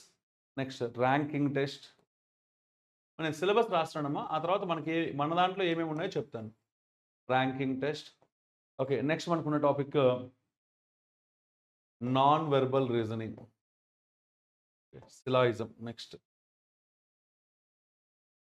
Syllogism. 14th one non verbal reasoning. 15th one critical reasoning. Non verbal క్రిటికల్లో మళ్ళీ చాలా సబ్ టాపిక్స్ ఉంటాయి. ఓకే, అందులో ఏమేమి ఉంటాయని తర్వాత మాట్లాడుకుందాం. ఓకేనా? ఇవి మనం మాట్లాడుకోవాల్సిన టాపిక్స్ లిస్ట్ అర్థమెటిక్, రీజనింగ్. ఇప్పుడు సిలబస్లో ఏమేమి చెప్పాడో ఒక్కొక్కటిగా చూసుకుందాం. ఓకేనా? రైట్. ఫస్ట్ వన్ చూడండి, data analysis, analytical interpretation of statistical data, study of graphs and charts, bar graphs, line graphs, pi charts and drawing conclusions. అమ్మా సింపుల్గా చెప్పుకోవాలంటే ఈ పార్ట్ మొత్తం కూడా ఏం రిప్రజెంట్ చేస్తుందంటే డేటా ఇంటర్ప్రిటేషన్ అని రిప్రజెంట్ చేస్తుంది. నేను ఇందాక రాసా కదా డేటా ఇంటర్ప్రిటేషన్ alias DI అని, దాన్ని రిప్రజెంట్ చేస్తుంది. Okay, next one, problems based on టాబులర్ and diagrammatical data, problems based on probability, logical reasoning, analytical and mental ability. దీంట్లో మా problems based on టాబులర్ and diagrammatic data, ఇది DI మళ్ళీ. ఓకేనా? Next one, problems based on probability. ఒక్కసారి జాగ్రత్తగా observe చేస్తే మా DI probability 2 cover చేశాడు. ఓకే, ఒక్కసారి అర్థమెటిక్లో కదా ఈ 2, అర్థమెటిక్లో టిక్కులు పెట్టుకుందాం. ఓకేనా? డేటా ఇంటర్ప్రిటేషన్ కవర్ చేశాడు. ఓకే, ప్రాబబిలిటీ కవర్ చేశాడు. ఓకే, సో ఇప్పటిదాకా అయితే పర్మిటేషన్స్ కాంబినేషన్స్ ఇవ్వాలి, వాడు ఇచ్చిన వాటిని టిక్కులు పెట్టుకుందాం. ఆ తర్వాత ఇవ్వనివి కూడా ఉంటాయా లేదని వెరిఫై చేసుకుందాం. ఓకేనా? దాన్ని బట్టి కదా మన స్ట్రెస్ తెలిసేది. Okay, next. ఓకే అమ్మా, ఇక్కడ నెక్స్ట్ ఏమన్నాడమ్మా, logical reasoning, analytical and mental ability. మా logical reasoning, analytical and mental ability అంటే అది రీజనింగ్ కంప్లీట్ని డిస్క్రైబ్ చేస్తుందమ్మా. అంటే రీజనింగ్ కదా. ఓకే, నెంబర్ సిరీస్ని, లెటర్ సిరీస్ని, ఎనాలజీని, ఆడ్మన్ అవుట్ని, కోడింగ్ డీకోడింగ్ని, clocks, calendars, blood relations, direction, seating arrangement, puzzles, ranking test, syllogism వచ్చేస్తాయి. యాక్చువల్గా నాన్ వెర్బల్ రీజనింగ్ కూడా వచ్చే అవకాశం ఉంటుంది, కానీ డిస్క్రిప్టివ్లో నాన్ వెర్బల్ రీజనింగ్ గురించి మనం మాట్లాడలేం కాబట్టి దీన్ని వదిలేద్దాం. ఓకేనా? ఎందుకంటే వాడికి బొమ్మ ఇచ్చి ఆ బొమ్మ ప్రకారం మనం ఆన్సర్ అడిగినప్పుడు ఆ బొమ్మలో మనం ఏం చెప్తాం. కాబట్టి నాన్ వెర్బల్లో వెన్ డయాగ్రామ్స్ గురించి నేర్చుకుంటే చాలా దాదాపు దేని గురించి నేర్చుకుంటే సరిపోతుంది, వెన్ డయాగ్రామ్స్. ఎందుకంటే వెన్ డయాగ్రామ్స్ గురించి మనం మాట్లాడచ్చు, దాని గురించి నేను డేటా ఇంటర్ప్రిటేషన్లో సపరేట్ చెప్పేస్తాను. కాబట్టి మనం ఇక పూర్తిగా దీన్ని వదిలేసినా నష్టం లేదు, ఎందుకంటే ఈ వెన్ డయాగ్రామ్స్ అనేది నేను మీకు డేటా ఇంటర్ప్రిటేషన్లో కూడా మళ్ళీ చెప్తాను. ఓకేనా? గుడ్. నెక్స్ట్ వన్, ఇప్పటి వరకు రీజనింగ్లో మొత్తం కవర్ చేస్తాడు, చాలా సింపుల్గా కవర్ చేస్తాడు, పెద్దగా మాట్లాడుకుంటా కదా. నెక్స్ట్ వన్ అమ్మ, decision making and problem solving. అమ్మ, decision making and problem solving అంటే డెసిషన్ మేకింగ్ అనేది జనరల్గా సెలక్షన్ క్రైటీరియా అని క్రిటికల్ రీజనింగ్లో ఒక పార్ట్. ఓకేనా? సో దాన్ని ఏమి ఇచ్చాడో చూద్దాం, decision making and problem solving. Okay, దాంట్లో ఏమేమి ఇచ్చాడమ్మా మనకి, a duly structured situation will be presented to the candidates and they will be asked to analyze and suggest their own solution to the problem arising out of situations. అంటే వాళ్ళకు ఒక situation ఇస్తారంటమ్మా, ఆ సిచ్యువేషన్ని మీరు అనలైజ్ చేయాలంట. Okay, analyse చేసి దాన్ని base చేసుకుని ఒక కంక్లూజన్కి లేదంటే ఒక సొల్యూషన్కో రావాలంటమ్మా. దాన్ని మనం ఏమని పిలుస్తాడమ్మా, ప్రాబ్లమ్ సాల్వింగ్ అని చెప్తున్నాడు. ఓకేనా? సరే, ఒక సొల్యూషన్ డ్రా చేయాలి అంటే ఓకే, దీన్ని మనం ఎలా అర్థం చేసుకోవచ్చు. ఇప్పుడు బుల్ ఫైట్స్ని ఎంకరేజ్ చేయాలా వద్దా అని అడిగాడు. ఓకే, క్వశ్చన్, ఎంకరేజ్ చేయాలా వద్దా అంటే నువ్వు దానికి వాడు రెండు ఆర్గ్యుమెంట్స్ ఇస్తాడు. Okay, so it's a conventional sport, so you should encourage అని ఒకటి. Suppose it is cruel towards the animal, so better avoid it అని. అప్పుడు మనం ఏం చేయాలి, ఓకే వాళ్ళు ఇచ్చిన రెండిట్లో ఏది వ్యాలిడ్ ఆర్గ్యుమెంట్ చూసుకొని దాన్ని బట్టి నువ్వు ఆన్సర్ చెప్పాలి. So that comes under decision making. Okay, that comes under decision making. ఇప్పుడు సపోజ్ ఫ్లడ్స్ వచ్చాయి చెన్నైలో. ఓకే, చెన్నైలో వచ్చిన ఫ్లడ్స్కి మనం ఏం చేయాలి ఓకే అని కోర్స్ ఆఫ్ యాక్షన్ ఇచ్చాడు. సో ఏ హజార్డియస్ ఎర్త్క్వేక్ అనో లేదంటే హజార్డియస్ ఫ్లడ్స్ అనో వచ్చాయి అన్నప్పుడు okay, so course of actions రాసేయడం కింద. Okay, which of the following is the immediate and principal course of action అడుగుతాడు. ఓకే, ఒకటి, so try to construct a system where there is no other way to get any earthquake or no other way to get any floods, అలాంటి ఒక system develop చేయాలి అని ఒక course of action ఇచ్చాడు. ఇంకోటి ఏమో ఓకే, ఈ వరదల వల్ల నిరాశ్రయులైన బాధితులు ఉంటారు కదా, వాళ్ళందరికీ ఫుడ్ సప్లై చేయడం లేకపోతే మెడిసిన్ సప్లై చేయడం లాంటి ఎయిడ్ సప్లై చేయమని ఇచ్చాడు. ఈ రెండులో ఏది కోర్స్ ఆఫ్ యాక్షన్ అవుతుంది అంటే గుర్తుపెట్టుకో, ఇమీడియట్ అని మెన్షన్ చేశాడు కాబట్టి సెకండ్ వన్ మాత్రమే అవుతుంది, ఫస్ట్ వన్ అవ్వదు. అంటే ఒక సిచ్యువేషన్ నీకు హ్యాండిల్ చేయమని ఇచ్చి దాని నుంచి నువ్వు ఎలా candidate has to analyze and suggest their own solution. ఒక సొల్యూషన్ ఏమని అడుగుతున్నాడు చూసావా, this is known as decision making. ఇది మనకి క్రిటికల్ రీజనింగ్లో కవర్ అయిపోతుంది. ఎక్కడ కవర్ అయిపోతున్నాం, ఇది మనకి క్రిటికల్ రీజనింగ్. సో రీజనింగ్లో ఉన్న క్రిటికల్ రీజనింగ్ కూడా మనకి సిలబస్లో ఉంది. ఓకే, అన్ని పాయింట్స్ రీజనింగ్లో ఒక్క నాన్ వెర్బల్ తప్ప అన్నీ ఉన్నాయి. Okay, happy. సో ఓకే, ఇందులో ఉన్న కంటెంట్ మొత్తం మనం చదివేసామమ్మా, ఇందులో ఉన్నది మొత్తం అయిపోయింది. ఓకే, నెక్స్ట్ నాకు కావాల్సింది చూడండి, క్వాంటిటేటివ్ యాప్టిట్యూడ్. అమ్మ, క్వాంటిటేటివ్ యాప్టిట్యూడ్లో ఏం కావాలి, number sequences, series, average, number systems, okay, ratios and proportions, profit and loss, ఇవి వాడు మెన్షన్ చేశాడు. ఓకే, ఏం చెప్పాడమ్మా? Number sequences. నెంబర్ సీక్వెన్స్ అంటే ఆల్రెడీ నెంబర్ సిరీస్ రాసుకున్నాం కదా, అది సరిపోతుంది. ఓకే, అడిషనల్గా కూడా కొన్ని పెట్టుకోవచ్చు, కానీ దాంతో మనకి పని ఉండదు. నెక్స్ట్ సిరీస్, ఆల్రెడీ సిరీస్ అంటే చెప్పేశాను. యావరేజెస్, అమ్మా మనం రాసుకున్న దాంట్లో యావరేజెస్ ఉంది, ఒకసారి మీరు కనుక వెరిఫై చేస్తే. ఓకే, యావరేజెస్ ఉంది. ఓకే, నెక్స్ట్ మన నెంబర్ సిస్టమ్స్ అన్నాడు కదా, మన నెంబర్ సిస్టమ్స్ అన్నాడు కాబట్టి ఓకే, ఈ టాపిక్ ఉంది. అయితే ఈ నెంబర్ సిస్టమ్ అనే దాన్ని మనం 2 రకాలుగా స్ప్లిట్ చేసుకుంటే, ఒక సిస్టమ్ ప్రకారం అయితే ఓకే, సో మనకి డెసిమల్ నెంబర్ సిస్టంలో ఉండే natural numbers, whole numbers, etcetera దాని గురించి మాట్లాడాలి. ఇంకో దాని ప్రకారం అయితే binary number system, hexal number system, octal number system, వాటి గురించి మాట్లాడాలి. ఓకేనా? సో ఇందులో మనకి ఏది ఉంటుంది అంటే ఆ బైనరీ, హెక్సల్, ఆక్టల్, దాని గురించి సిలబస్ ఉంటుంది. దాని గురించి ఉన్నప్పుడు ఎల్సీఎం హెచ్ఎఫ్తో మనకు పని లేదు. పైగా ఎక్కడ స్పెసిఫిక్గా మెన్షన్ చేయలేదు మీరు చూసుకుంటే. ఓకే, ఎక్కడ ఎల్సీఎం హెచ్ఎఫ్ అనేది మెన్షన్ చేయలేదు చూసుకోండి. ఇది మాత్రమే వాడు ఇచ్చిన సిలబస్ కాబట్టి సో ఎల్సీఎం హెచ్ఎఫ్ వదిలేయచ్చు. నెంబర్ సిస్టమ్ని కూడా మనం ఏ వ్యూలో నేర్చుకుంటామమ్మా? ప్రైమ్ నెంబర్స్, కాంపోజిట్ నెంబర్స్, లేకపోతే number of factors, sum of factors, ఈ పాయింట్ ఆఫ్ వ్యూ ఏం అవసరం లేదు. కేవలం binary to hexal, hexal to binary. Okay, so లేదంటే binary to decimal, decimal to binary, లేదా decimal to hexadecimal, hexadecimal to decimal, ఇవి మాత్రం నేర్చుకుంటే చాలు. అది కూడా కన్వెన్షనల్ మెథడాలజీలో నేర్చుకోవాలి. ఓకేనా? Next one, ratio proportion, profit and loss. అమ్మ రేషియో ప్రపోర్షన్ చెప్పాడమ్మా. Okay, and profit and loss చెప్పాడు. ఓకే, ఇప్పుడు మనం ఉన్న వాటిని టిక్ పెట్టేసాను. Next time and work. Time and work అని చెప్పాడు కాబట్టి దాన్ని టిక్ పెట్టేసుకుందాం. Okay, time and work. Okay, next ఇంకేం చెప్పాడు చూద్దాం ఒకసారి. స్పీడ్, టైమ్, డిస్టెన్స్, అంటే టైమ్ అండ్ డిస్టెన్స్ మెన్షన్ చేశాడు. ఓకే, రాసేసుకుందాం. టైమ్ అండ్ డిస్టెన్స్ టిక్ పెట్టేశాను. నెక్స్ట్ సో మనకు ఉన్నది simple interest. Compound interest mention చేయలేదు చూసారా మీరు జాగ్రత్తగా. Simple interest. Okay, 9th one tick పెట్టేశాను. ఓకే, నెక్స్ట్ మనకు కావాల్సింది ఎనలిటికల్ అండ్ క్రిటికల్ రీజనింగ్. అమ్మ క్రిటికల్ రీజనింగ్ అంటే ఆల్రెడీ రీజనింగ్లో టిక్ పెట్టేశాను. అమ్మ వాటి చేసిన సిలబస్ అయిపోయింది మీరు నోటీస్ చేస్తే. ఓకేనా? అంటే సిలబస్ అయిపోయింది, మరి మనం ఏం చేయాలి ఇంకా? మనం ఇంకా ఏం చేయాలి ఒకసారి చూద్దామా జాగ్రత్తగా. రైట్, ఒకసారి జాగ్రత్తగా చేస్తే సార్ ఇక్కడ కొన్ని టాపిక్స్ కనపడలేదు సార్. ఏజెస్ కనపడలేదు, పార్ట్నర్షిప్ కనపడలేదు, మిక్సెస్ కనపడలేదు, పర్సంటేజ్ కనపడలేదు, కాంపౌండర్స్ కనపడలేదు, పర్ముటేషన్స్, కాంబినేషన్స్ కనపడలేదు. ఇప్పుడు నా డౌట్ ఏంటంటే వీటిని మనం ప్రిపేర్ అవ్వాలా వద్దా? ఓకేనా? సో ఇప్పుడు గుర్తుపెట్టుకోండి. సో రేషియోస్ అంటే ఏంటి, ఏజెస్ అంటే ఏంటి? Let's have some examples. ఓకేనా? ఒక 1 or 2 ఎగ్జాంపుల్స్ నేను ఏం చెప్పినా, నేను చెప్పేది మీకు ఎగ్జాంపుల్స్ వర్షన్లో చెప్తే మీకు ఈజీగా అర్థమవుతుంది కాబట్టి నేను విత్ ఎగ్జాంపుల్స్ మీకు చెప్పడం మొదలు పెడుతున్నాను. Okay, listen carefully. So suppose వాడు నాకేం చెప్పాడు అంటే 2 నెంబర్స్ ఉన్నాయని చెప్పాడు. 2 numbers are in the ratio 2:3. 2 నెంబర్లు ఏ రేషియోలో ఉన్నాయమ్మా? 2:3 రేషియోలో ఉన్నాయంట. అంటే 2 సంఖ్యలు 2:3 నిష్పత్తిలో కలవు. ప్రతిదాన్ని 10 ఇంక్రీజ్ చేసాడమ్మా. ఎంత పెంచాడమ్మా? 10 పెంచితే ఓకే, అప్పుడు ఆ రేషియో ఎంత అయింది తెలుసా? 3:4 అయింది. ప్రతి సంఖ్యని 10 పెంచితే 3:4 నిష్పత్తి అయితే ఓకే, ఫైండ్ దోస్ నెంబర్స్ అని అడిగాడమ్మా. ఆ నెంబర్స్ ఏంటి?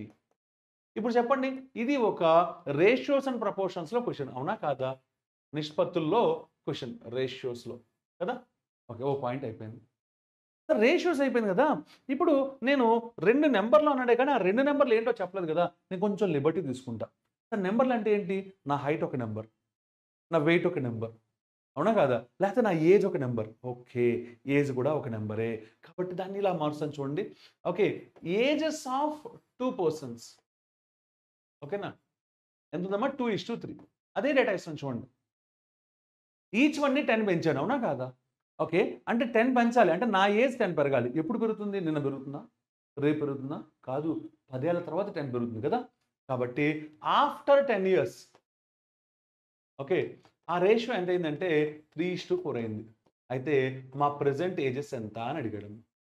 ప్రెజెంట్ ఏజెస్ ఇలా అడగచ్చు, అడగకూడదా? అడగచ్చు. ఓకే, ఇలా క్వశ్చన్ అడిగినప్పుడు ఓకే, ఇదైతే రేషియోస్, ఇదైతే ఏజెస్ కదా. కానీ మీరు చెప్పండి, ఈ 2 క్వశ్చన్లు వేరు వేరా, సేమ్ క్వశ్చన్లేనా? మరి సేమ్ అయినప్పుడు ఎగ్జామినరు ఇది ఏజెస్ రేషియోస్ కాదు, నేను మార్క్స్ ఇవ్వను అంటాడా? అండగా.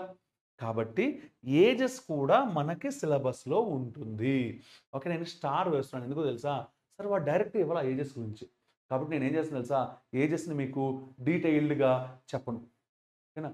రేషియోస్తో రిలేట్ చేసుకుంటూ ఒక దాన్ని అలా కవర్ చేసుకుంటూ, అంటే రేషియోస్లో కాన్సెప్చువల్గా ఒక 20 క్వశ్చన్లు చెప్పాను అనుకోండి, అందులోనే ఏజెస్ గురించి కూడా ఒక 5-6 క్వశ్చన్లు కలిపేస్తా. రేషియోస్ గురించి మీకు డిస్క్రిప్టివ్‌లో ఒక 8 క్వెషన్‌లు చెప్పాననుకోండి. అందులో ఒక 5 క్వెషన్‌లో, 6 క్వెషన్‌లో రేషియోస్ గురించి చెప్పేసి, ఇంకో 2, 3 క్వెషన్‌లేమో ఏజెస్ గురించి చెప్పేస్తా. అంటే దాని మీద స్పెషల్‌గా స్ట్రెస్ చేయను. ఓకేనా? నెక్స్ట్ ఇక్కడ పార్ట్నర్‌షిప్ గురించి మాట్లాడలేదు సార్. సార్ అసలు యాక్చువల్‌గా పార్ట్నర్‌షిప్‌లో ఏముంటుందో తెలుసా? Profits ratio, investments ratio and time periods ratio ఈ 3 ఉంటాయమ్మా. ఏమేముంటాయి? ఓకే. సో, మన లాభాల యొక్క నిష్పత్తి, మన పెట్టుబడుల యొక్క నిష్పత్తి, అలాగే మనం పెట్టుబడులు పెట్టిన కాల వ్యవధి యొక్క నిష్పత్తి ఈ 3 ఉంటాయి. ఈ 3 నిష్పత్తులేగా? అంటే రేషియోస్‌లో వచ్చేసింది ఇది కూడా. ఓకే. నాకు నచ్చింది సార్.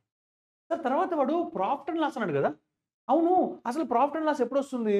బిజినెస్‌లోకి ఎంటర్ అయితే వస్తుంది. అవునా? కాదా? మరి నేను బిజినెస్‌లోకి ఎంటర్ అయితే అప్పుడు ఏమవుతుంది? సో, ఆటోమేటిక్‌గా నాకు పార్ట్నర్ వచ్చే అవకాశం ఉంటుంది. నాకు పార్ట్నర్ వస్తే ఆటోమేటిక్‌గా ఏం జరుగుతుంది? సో, పార్ట్నరు నేను ఆ ప్రాఫిట్‌ని పంచుకోవాలి. ప్రాఫిట్‌ని ఎలా పంచుకోవాలి? ఇన్వెస్ట్‌మెంట్ టైమ్ ఫ్రేమ్ బేస్ చేసుకొని చెప్పాలి. ప్రాఫిట్‌ని ఎలా పంచుకోవాలనేది ఎవడు చెప్తాడు? పార్ట్నర్‌షిప్ గాడు చెప్తాడు. అంటే మళ్ళీ నాకో డౌటొచ్చింది. వీడున్నాడా? లేడా? అంటే ఉన్నాడు. డైరెక్ట్‌గా లేడు. కాబట్టి ఇందాక చెప్పాను కదా! ఓకే. అన్నిటికి 20 క్వెషన్‌లు చెప్తే దీనికి 10 క్వెషన్‌లు చెప్తా. అన్నిటికి డిస్క్రిప్టివ్ వేలో 8 క్వెషన్‌లు చెప్తే దీనికి 5 క్వెషన్‌లు చెప్తా. లేదంటే 4 క్వెషన్‌లు చెప్తా. ఓకేనా? బట్ చెప్తాను. సో దట్ ఎగ్జామ్‌లో క్వెషన్ ఇస్తే నేను ఇందాక చెప్పాను చూసావా? నువ్వు ఆన్సర్ ఒక్కటి రాయగలిగినా నీకు 1 మార్క్ అయితే ఇచ్చేస్తాడుగా 2 మార్కుల క్వెషన్ అయితే. 5 మార్కుల క్వెషన్ అయితే 2 మార్కులు ఇచ్చేస్తాడుగా. హ్యాపీయేగా. Something is better than nothing. అవునా కాదా? కాబట్టి ఇక్కడ టార్గెట్ ఏంటి అంటే మీకు ఒక్క మార్క్ కూడా పోకూడదు ఎగ్జామ్‌లో. ఓకే. 50 ఇస్తే 50కి 50 రావాలి. 70 ఇస్తే 70, 70 రావాలా. 45 ఇస్తే 45, 45 రావాలా. మినిమమ్ అయితే 50 మార్కులు కన్ఫర్మ్. ఓకేనా? Right next one. Sir mixers మాట్లాడలేదు సార్. సార్ అసలు మిక్సర్స్ మాట్లాడలేదు గానీ, యావరేజెస్ మాట్లాడంటే దాదాపు మిక్సర్స్ గురించి కూడా మాట్లాడినట్టే. ఓకే. రేషియోస్ మాట్లాడంటే మిక్సర్స్ గురించి కూడా మాట్లాడినట్టే. ఒక ఎగ్జాంపుల్ చూద్దామా మళ్ళీ? సార్ నాకేం కనిపిస్తుంది అంటే, సో నా దగ్గర 2 క్లాసులున్నాయి సార్. ఫస్ట్ క్లాస్‌లో 50 మంది స్టూడెంట్స్ ఉన్నారు. సెకండ్ క్లాస్‌లో ఎంతమంది ఉన్నారో నాకు తెలీదు. అది నువ్వు కనుక్కోవాలి. ఓకే. ఫస్ట్ క్లాస్‌లో ఎంతమంది ఉన్నారమ్మా? 50 మంది ఉన్నారు. రాసుకోండి. ఫస్ట్ క్లాస్‌లో 50 మంది స్టూడెంట్స్ ఉన్నారు. సెకండ్ క్లాస్‌లో ఎంతమంది ఉన్నారో నాకు తెలీదు. అది నువ్వు కనుక్కోవాలి. ఈ క్లాస్‌లో వీళ్ళ యావరేజ్ మార్క్స్ ఎంతో తెలుసా? 72 మార్కులు. ఈ క్లాస్‌లో వాళ్ళ యావరేజ్ మార్క్స్ ఎంతో తెలుసా? 80 మార్కులు. ఈ 2 క్లాసుల్ని కంబైన్ చేస్తే యావరేజ్ మార్క్స్ ఎంతో తెలుసా? 76 మార్కులు. అయితే ఈ క్లాస్‌లో ఎంతమంది స్టూడెంట్స్ ఉన్నారో అడిగాడు. ఇప్పుడు చెప్పు ఇది యావరేజెస్‌లో క్వెషనా? మిక్స్డ్ అలిగేషన్‌లో క్వెషనా? యావరేజెసే. కానీ ఇది మిక్స్డ్ అలిగేషన్‌లో క్వెషనే. ఓకేనా? కాబట్టి ఈ క్రాస్ ప్రొసీజర్ వేస్తేనే మిక్స్డ్ అలిగేషన్ నువ్వు వాడినట్టు. వాడు మిక్స్డ్ అలిగేషన్ చెప్పలేదు కాబట్టి నేను ఆ క్రాస్ అనే సింబల్‌ని వాడను. ఓకే. మిక్స్డ్ అలిగేషన్‌లో వచ్చే ప్రతి క్వెషన్‌ని ఈక్వేషన్స్ చేసుకోవచ్చు. మిక్స్డ్ అలిగేషన్‌లో వచ్చే మోడల్స్‌లో okay. One of the important model ఇప్పుడు నేను చెప్పినట్టుగా యావరేజెస్‌లో ఉంటే ఇంకో మోడల్ ఎక్కడ ఉంటుందో తెలుసా? మిక్స్డ్ అలిగేషన్‌లో సపోజ్ సార్ నా దగ్గర ఒక సొల్యూషన్ ఉంది సార్. ఓకే. నా దగ్గర మిల్క్ అండ్ వాటర్ సొల్యూషన్ ఉంది. అది 4:1 రేషియోలో ఉంది. ఏ రేషియోలో ఉందమ్మా? 4:1 రేషియోలో ఉంది. మొత్తం సపోజ్ 50 లీటర్లు ఉందమ్మా. మొత్తం ఎన్ని లీటర్లు ఉందమ్మా? 50 లీటర్లు. దీంట్లోకి నేను కొంచెం వాటర్ యాడ్ చేశానమ్మా. ఏం యాడ్ చేశాను? వాటర్ యాడ్ చేశాను. వాటర్ యాడ్ చేస్తే ఓకే. ఆ రేషియో ఎంతయిందో తెలుసా? 2:1 అయింది. ఆ రేషియో ఎంతయిందమ్మా? 2:1. నేను ఎంత వాటర్ యాడ్ చేశాను అని అడిగాను. ఈ క్వెషను మిక్స్డ్ అలిగేషన్‌లో ఉంటుంది. కానీ ఇది రేషియోస్‌లో కూడాగా ఉంది కంటెంట్ అయితే చూడ్డానికి. కాబట్టి ఈ క్వెషన్ ఇవ్వచ్చు. అంటే ఈ క్రాస్ ప్రెషర్ అక్కడ ఎటు వాడం మనం. ఆ క్రాస్ ప్రెషర్ లేకుండా ఈ క్వెషన్ ఇవ్వచ్చు. అంటే మనం గుర్తుపెట్టుకోవాల్సింది ఏంటంటే, మనం మిక్చర్స్‌ని హెవీగా టచ్ చేయక్కర్లా. ఓకే. ఏజెస్ ఎంత టచ్ చేసామో అంతకన్నా తక్కువ స్థాయిలో టచ్ చేస్తే చాలు మిక్స్డ్ అలిగేషన్. ఓకేనా? Right next one. Sir percentage sir. Sir అసలు ఇక్కడ మీరు కొంచెం ప్రిలిమ్స్ ఆల్రెడీ రాసారు. క్వాలిఫై అయ్యారు కదా! ప్రిలిమ్స్‌లో కూడా మీకు డేటా ఇన్వెస్టిగేషన్ ఉంది కదా! ఆ డేటా ఇన్వెస్టిగేషన్ చెప్పాలి అంటే పర్సెంటేజ్ లేకుండా చేయగలరా అసలు మీరు? పర్సెంటేజ్ లేకుండా ప్రాఫిట్ అండ్ లాస్ గాని, సింపుల్ ఇంట్రెస్ట్ గాని, కాంపౌండ్ ఇంట్రెస్ట్ గాని, డీఐ అలియాస్ డేటా ఇన్వెస్టిగేషన్ గాని చేయగలరా? చేయలేము సార్. మరి అలాంటిది వాడు పర్సెంటేజ్ చెప్పలేదు సార్. మరి ఏం చేయాలి? సార్ పర్సెంటేజ్ కాన్సెప్ట్‌ని మనం డీటెయిల్డ్‌గా నేర్చుకుందాం. ఎక్స్‌క్లూజివ్‌గా పర్సెంటేజ్ బేస్డ్ క్వెషన్స్ మనం చేయక్కర్లా.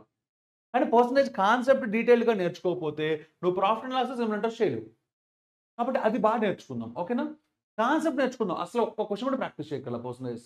ఓకేనా? అంటే పర్సెంటేజ్‌లో 25% అంటే 1/4, 37.5% అంటే 3/8 అవన్నీ నీకు రావాల్సిందే కంపల్సరీగా. అవన్నీ నేర్చుకుందాం. ఓకేనా? సో ఎవరిని న్యూమరేటర్లో వేయాలి? ఇప్పుడు మనకు చాలా మంది తెలుసమ్మా, ప్రాఫిట్ పర్సంటేజ్ అంటే profit by cost price into 100. నీకు, నాకు, అందరికీ వచ్చు. కానీ ప్రాఫిట్ బై కాస్ట్ ప్రైసే ఎందుకు వేస్తున్నావు? ప్రాఫిట్ బై సెల్లింగ్ ప్రైస్ వేయచ్చుగా, లేదంటే కాస్ట్ ప్రైస్ బై ప్రాఫిట్ వేయచ్చుగా. అది నీకు తెలియదు. అది ఎక్కడి నుంచి వస్తుందంటే పర్సంటేజ్లో వస్తుంది. కాబట్టి కాన్సెప్ట్ నేర్చుకుందాం. అంటే ఓన్లీ థియరీ చెప్తా, ప్రాబ్లమ్స్ అవసరం లేదు. ఓకేనా? నెక్స్ట్ సార్, సింపుల్ ఇంట్రెస్ట్ ఉంది సార్, కాంపౌండ్ ఇంట్రెస్ట్ లేదు సార్. అవును, ఒక చిన్న డౌటు, సింపుల్ ఇంట్రెస్ట్కి కాంపౌండ్ ఇంట్రెస్ట్కి తేడా ఏంటి? సార్ సింపుల్ ఇంట్రెస్ట్ అయితే ప్రిన్సిపల్ కాన్స్టెంట్ సార్, ఇక్కడ రాస్తాను చూడండి. ప్రిన్సిపల్ అంటే అలియాస్ అసలు కాన్స్టెంట్. దేంట్లో? సింపుల్ ఇంట్రెస్ట్ అయితే ప్రిన్సిపల్ ఈజ్ కాన్స్టెంట్. అదే కాంపౌండ్ ఇంట్రెస్ట్లో అయితే ప్రిన్సిపల్ కాన్స్టెంట్ కాదు. ప్రిన్సిపల్ ఏంటో తెలుసా? అవుట్ స్టాండింగ్ అమౌంటే ప్రిన్సిపల్ అవుతుంది. ఏమవుతుందమ్మా? అవుట్ స్టాండింగ్ అమౌంట్ ప్రిన్సిపల్ అవుతుంది. బాగుంది సార్, మీరు చెప్పిన డెఫినేషన్ అయితే అదిరిపోయింది. కానీ దీన్ని మనకు సింపుల్ ఇంట్రెస్ట్ చెప్పినప్పుడు, కాంపౌండ్ ఇంట్రెస్ట్ చెప్పినప్పుడు ఎలా వాడచ్చు చూద్దామా? సపోజ్ ఎగ్జాంపుల్ ఇచ్చాడు. ఇందాక సింపుల్ ఇంట్రెస్ట్ గురించి చెప్పాను కదా ఎగ్జాంపుల్, PTR/100 అనేది. దాన్ని బేస్ చేసుకుని ఒక క్వశ్చన్ చెప్తాను చూడండి. సో నన్ను ఏమన్నాడంటే, సార్ రాజు దగ్గర డబ్బులు లేక 10,000 అప్పు చేశాడు సార్. అంటే ప్రిన్సిపల్ ఈజ్ 10,000. వడ్డీ రేటు 10% పర్ యానం సింపుల్ ఇంట్రెస్ట్. ఓకేనా? అంటే బార్ వడ్డీ ప్రకారం వార్షిక వడ్డీ రేటు 10%. ఓకే. కానీ 2 ఏళ్ల తర్వాత ఇంట్రెస్ట్ ఎంత అని అడిగాడమ్మ. ఏమడిగాడమ్మ? 2 ఏళ్ల తర్వాత ఇంట్రెస్ట్. కండిషన్ ఏం చెప్పాడంటే, అతను వార్షిక అదంటే అవుట్ స్టాండింగ్ మీద ఇంట్రెస్ట్‌ని కాలిక్యులేట్ చేస్తే అన్నాడు. ఏమన్నాడమ్మా సింపుల్‌గా? అవుట్ స్టాండింగ్ మీద ఇంట్రెస్ట్ కాలిక్యులేట్ చేయి అన్నాడమ్మా. అవుట్ స్టాండింగ్ మీద ఇంట్రెస్ట్ కాలిక్యులేట్ చేయమన్నాడు. అయిపోయింది ఒక్క మాట. ఇప్పుడు చెప్పి సింపుల్ ఇంట్రెస్టా, కాంపౌండ్ ఇంట్రెస్టా అంటే, వాడు వాడిన వర్డ్ మీరు అబ్జర్వ్ చేస్తే సింపుల్ ఇంట్రెస్ట్ అనే వాడాడు. కానీ అవుట్ స్టాండింగ్ అనే వర్డ్ తోటి ఇది కాంపౌండ్ ఇంట్రెస్ట్‌గా మారిపోయింది. కాబట్టి కాంపౌండ్ ఇంట్రెస్ట్ కూడా నేర్చుకుందాం. ఓకేనా?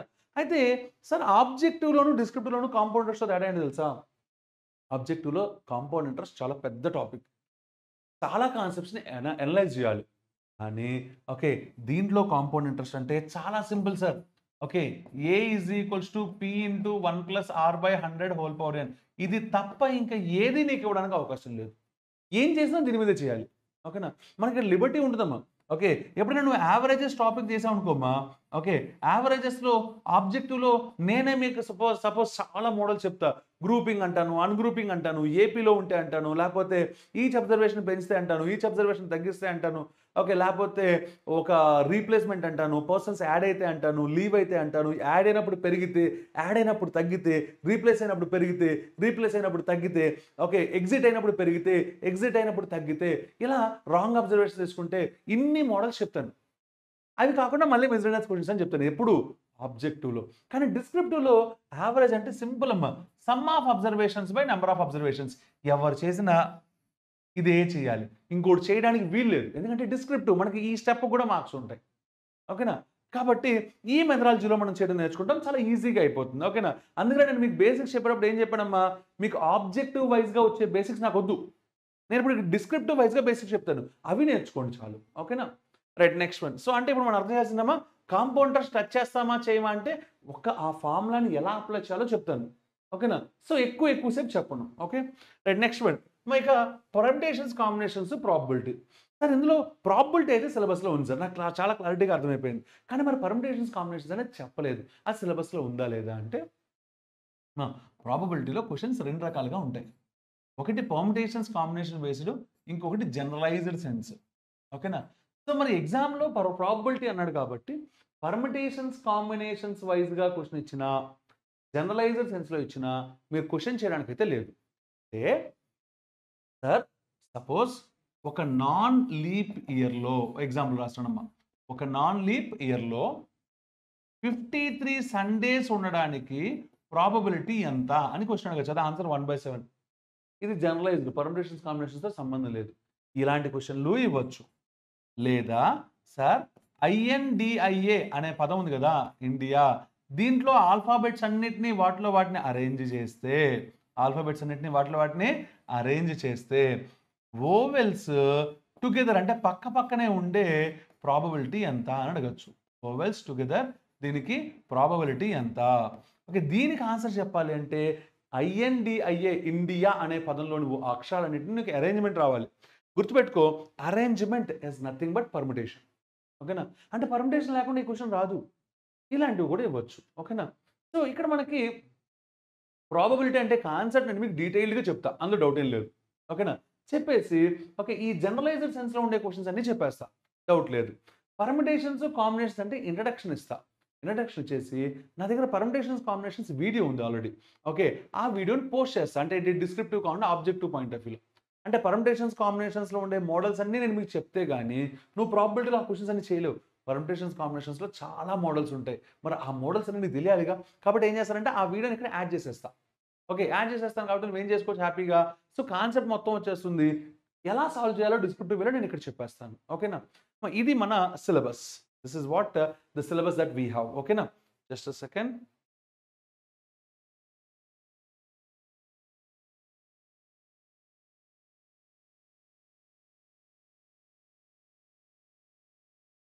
Right good. సో నెక్స్ట్ మనం చూడాల్సింది ఏంటి అంటే ఈ మొత్తం ఇది మనం చెప్పుకోబోయే కాన్సెప్ట్. ఓకేనా? ఎక్స్పెక్టెడ్ నెంబర్ ఆఫ్ అవర్స్ వచ్చేసరికి 80 అవర్స్ అమ్మా. ఎన్ని అవర్స్ పడుతుంది ఎక్స్పెక్ట్ చేస్తున్నామమ్మా? 80 అవర్స్. 80 గంటలు టీచింగ్ పడుతుంది. ఓకే అండ్ నెక్స్ట్ వన్ మనకి every week okay Monday, Tuesday, Wednesday ఈ 3 రోజులు 5:30 to 8:30 క్లాస్ తీసుకుంటా. Okay right. సండే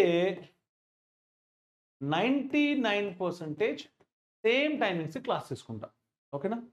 ఒకవేళ నా షెడ్యూల్ ప్రాబ్లం కానీ మీ షెడ్యూల్ ప్రాబ్లం కానీ అని వస్తే మార్నింగ్ షిఫ్ట్ చేయడం కానీ మధ్యాహ్నానికి షిఫ్ట్ చేయడం కానీ ఏదో టైం షిఫ్ట్ చేసినా సరే ఓకే సండే కూడా క్లాస్ తీసుకుంటా. అంటే వీక్లీ 4 days క్లాస్ తీసుకుందుకు ట్రై చేస్తా. 3 అయితే గ్యారంటీ. ఒకవేళ ఓకే ఇప్పుడు నేను డిజిటల్ బోర్డు మీద చెప్పాలి అంటే నేను 3 days or 4 days మాత్రమే చెప్పగలను.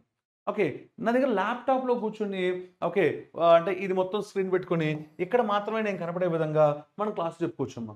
ఓకే ఆ స్ట్రక్చర్లో చెప్పేటైతే ఓకే వీలుంటే వీక్లీ 6 days చెప్పడానికి ట్రై చేస్తాను. ఓకేనా? సో మనకి మొత్తం 80 hours టైం పడుతుంది కాబట్టి ఓకే ఈ కోర్సు మనకి సో అంటే 4 days కనుక తీసుకుంటే 4 into 3 12 hours క్లాస్ పడుతుంది ఒక వీక్లో.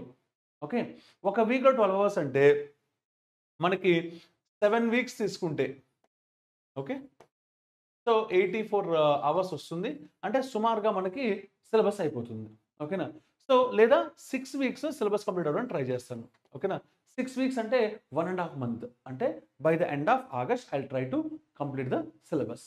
ఓకేనా? ఒకవేళ నాకు ఈవినింగ్ ఆల్రెడీ 5 to 8 టైం కనుక ఆఫ్లైన్ క్లాస్ పడితే 5 to 8 ఓకే సో నేను మార్నింగ్ 6 to 9 క్లాస్ పెట్టేస్తా. ఓకేనా? సో దట్ సిలబస్ మాత్రం లాగింగ్ ఉండకూడదు. పాయింట్ 1. పాయింట్ 2 ఓకే సో ఇక్కడ మీరు ప్రతిరోజు క్లాస్ లైవ్ అటెండ్ అవ్వడానికి మ్యాక్సిమం ట్రై చేయండి. ఎందుకంటే లైవ్ అటెండ్ అయితే నాతో ఇంటరాక్ట్ అవ్వచ్చు మీరు నాతో చాట్లో. ఓకే నెంబర్ 2 సో నేను ఇచ్చే క్వశ్చన్స్ని ఈరోజు నేను ఒక 5 క్వశ్చన్లు రాయమని ఇచ్చాను అనుకోమ్మా, అదే రోజు నువ్వు చూసి 5 క్వశ్చన్లు డిస్క్రిప్టివ్ వేలో రాసి నాకు పంపిస్తే నేను ఎవాల్యూట్ చేసి నీకు రిటర్న్ చేస్తే నెక్స్ట్ సెషన్కి నీ పర్ఫార్మెన్స్ పడడం అనేది బాగుంటుంది. ఒకవేళ నువ్వు లైవ్ అటెండ్ అవ్వలేకపోతే నీకు ఇదే వీడియో అనేది మళ్ళీ యాప్లో అవైలబుల్లోనే ఉంటుంది. కాకపోతే యాప్లో అవైలబుల్లో ఉన్న ఓకే ఈరోజు క్లాస్ని 2 రోజుల తర్వాత చూస్తే 2 రోజుల తర్వాత నువ్వు నాకు అసైన్మెంట్ పంపిస్తే నీకు అర్థమైంది అనుకుంటా కదా ఒక డిస్టర్బెన్స్ క్రియేట్ అవుతుంది. So maximum okay so live క్లాస్ని అటెండ్ అవ్వడానికి ట్రై చేయండి. ఓకేనా? అందరూ కూడా.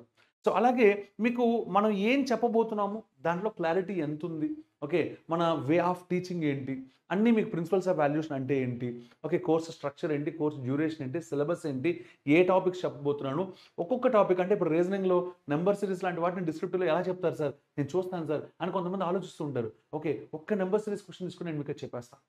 ఓకేనా? అంటే 2 మార్కుల క్వశ్చన్ అయితే ఎలా చేయాలి 5 మార్కుల క్వశ్చన్ అయితే ఎలా చేయాలి ఒక్క క్వశ్చన్ చెప్తే చాలు. ఆ తర్వాత నుంచి సార్ మీరు నెంబర్ సిరీస్ నాకు చెప్పక్కర్లేదు బేసిక్ చెప్పండి చాలు అని చెప్తారు. ఓకేనా?